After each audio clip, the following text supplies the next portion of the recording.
سے بندوں کے حقوق کی ادائیگی میں بڑی کسر ہے، اور بندوں کے حقوق اس میں بھی بے شمار تفصیلات ہیں۔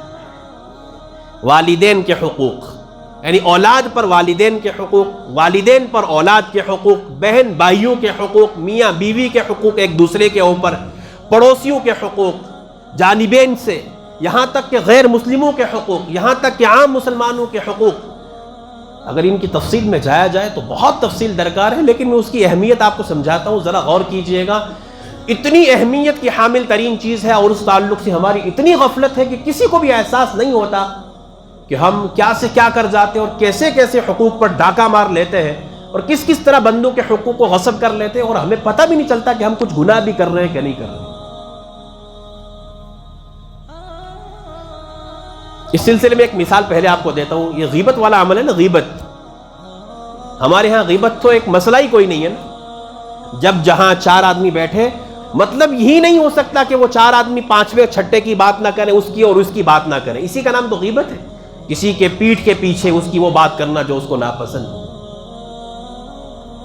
تو اس کا مطلب کیا ہوا؟ ہم اس کے حق کو تلف کر رہے ہیں۔ وہ تو اپنی جگہ اطمینان سے بیٹھا ہوا ہے، اور دو نقصان ہو رہے ہیں۔ کیا نقصان؟ سب سے بڑا نقصان یہ ہے کہ قرآن کریم میں اس پر جو سخت ترین وعید ہے وہ ہمارے رونگٹے کھڑے کر دینے کے لیے کافی ہونی چاہیے، کہ غیبت کرنے والا ایسا ہے جیسا کہ مردار بھائی کا گوشت کھانا۔ لیکن کبھی سوچا ہم نے، جب ہم چار بیٹھ کر کے کسی کے تعلق سے باتیں کر رہے ہوتے، کبھی ذہن میں بات آتی ہے ہم کیا کر رہے ہیں؟ ایک مرتبہ حضرت عبداللہ بن عمر رضی اللہ تعالیٰ عنہ صحابی رسول ہیں، ان کے سامنے کسی نے حجاج بن یوسف کی غیبت کی۔ حجاج بن یوسف ایک بہت بڑا ظالم بادشاہ گزرا ہے، اس کا ظلم بڑا مشہور ہے، بڑے صحابہ کے اوپر بھی ظلم کیے اس نے، اپنے زمانے کا ظالم ترین بادشاہ تھا۔ اس کے کچھ اچھے کام بھی ہیں بہرحال، لیکن عبداللہ بن عمر کے سامنے کسی نے اس کی غیبت شروع کر دی۔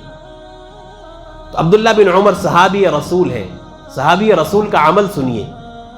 عبداللہ بن عمر رضی اللہ تعالیٰ عنہ نے اس آدمی کو مخاطب کرتے ہوئے فرمایا، تم کیا سمجھتے ہو کہ وہ اگر ظالم تھا تو کیا اس کی غیبت جائز ہو گئی؟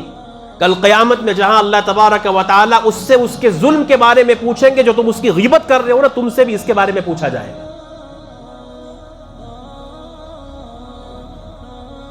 تو کبھی ذہن میں بات آتی ہے نا، یہ دعوت فکر ہے، یہ لمحہ فکریہ ہے۔ یہ چیزیں دنیا میں تو بظاہر بہت چھوٹی چھوٹی سی لگتی ہیں، لیکن اگر آپ اس کو آخرت کی نگاہ سے دیکھیں نا، اللہ ہم سب کو عقل سلیم عطا فرمائے۔ ہماری آنکھوں پر جو پردے پڑے نا، اللہ کرے وہ عقلوں پر جو پردے پڑے، اللہ کرے کہ وہ ہٹ جائیں، اور ہمیں کچھ دماغ میں کچھ آئے کہ ہم کیا کر رہے ہیں اور کرنا کیا چاہیے۔